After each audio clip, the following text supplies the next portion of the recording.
12,000 years ago, the world looked different. Where cities now stand, where forests rustle and rivers flow, there once stretched the tundra, endless, cold, and alive. In a small hollow between two gentle hills he lay, an old male mammoth, around 60 years old, a great age for his kind. He had no name, but today was his last day, though he himself did not know it. The sky above the tundra was deep blue, almost violet. The stars had not yet faded when the first rays of sunlight touched the horizon. Beneath a layer of frost, his enormous chest rose and fell slowly, clouds of breath curling into the freezing air. Rising from the ground at 60 years old is already an effort. His joints remembered every winter, every migration, every battle.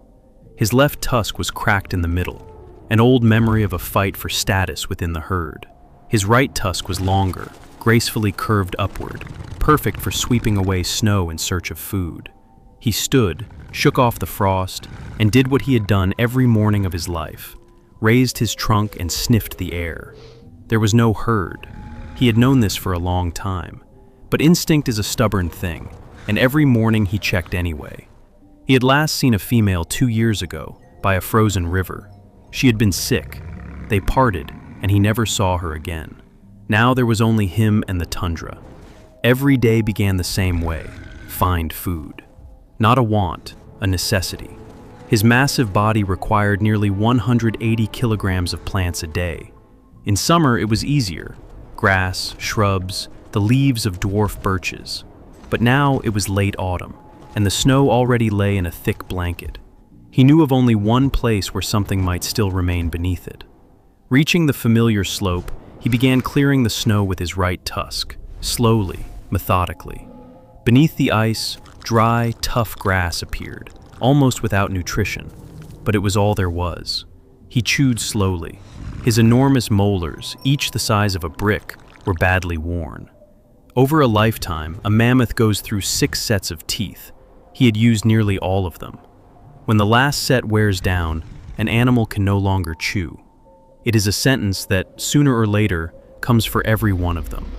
By midday, the sun had risen only slightly, as it does at high latitudes in autumn. The day felt a little warmer than yesterday. At first glance, good news. But the climate had been changing for thousands of years, slowly and relentlessly. The tundra was retreating, forests taking its place, and in the forests, there was no room for a mammoth. His world was shrinking, as if some unseen hand were slowly closing into a fist. He walked along a frozen stream. He broke the thin ice with his foot and drank. The water was a good sign. Somewhere upstream, a spring must still be flowing, not yet fully frozen. On the opposite bank, an Arctic fox appeared, small, white, curious. It watched the giant without fear. The mammoth paid no attention. He had seen thousands like it. They had never been a threat nor prey, just neighbors of the tundra. Silence fell, broken only by the sound of water beneath the ice. How many creatures had this mammoth seen in his long life? Cave lions. They were still here when he was young. Woolly rhinoceroses. The last of them had vanished earlier. Giant deer with antlers 3 meters wide. All of it was gone, one by one. The world around him was emptying. The sky grew overcast, the wind picked up. The mammoth stopped at the top of a small hill and stood motionless for a long time, gazing into the distance. What he felt in that moment, we will never know for certain.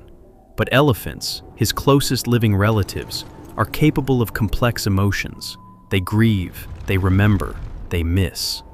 Perhaps he was remembering the warmth of the herd, the scent of the females, the loud trumpeting call that once echoed across the tundra when the herd found good water. And then he trumpeted, once, loudly.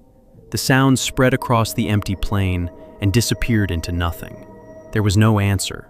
The wind carried a new scent, smoke, a fire. Humans had appeared in these lands thousands of years ago, at first rarely, then more and more often. Small, fast, without fangs or claws, but dangerous, very dangerous. He remembered how once they had surrounded a young male from his herd, shouting, throwing fire, driving him toward a cliff. That male never came back. The mammoth slowly turned and walked the other way. He did not run, but he moved as quickly as his old legs allowed. Scientists still debate what killed the mammoths: climate, humans, or disease. The truth is most likely that all of it came together. The climate destroyed their world. Humans finished off what remained. And this old male had survived. He had reached 60, an extraordinary age, perhaps because he was cautious, or perhaps simply because he was lucky. The sky turned orange and red. The sun was sinking toward the horizon. The mammoth came out onto an open plain. He had gone far from the humans, but exhaustion was building. Every step now cost more than it had that morning. He found a small depression in the ground, a natural shelter from the wind. He had been here before. The earth still held his scent from the previous year. Slowly, with familiar movements, he began clearing the snow, shaping himself something like a bed. The sun nearly touched the horizon. In that moment, he was something to behold. Massive, covered in reddish fur matted with frost, his tusks yellowed with age, his small, dark eyes set deep beneath his brow. He was the last link in a chain stretching back 4 million years.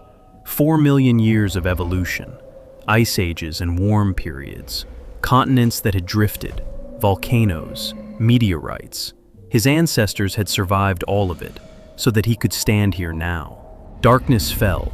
Stars lit up the sky, bright, unobscured by any other light. The mammoth lay down, his breath slow and visible in the freezing air. Night in the tundra is a particular kind of solitude. The temperature dropped. His enormous heart, the size of a large watermelon, beat slowly and steadily. What would tomorrow bring? Another day of searching for food, another day of solitude. His body was weaker than it had been a year ago. His teeth were wearing down.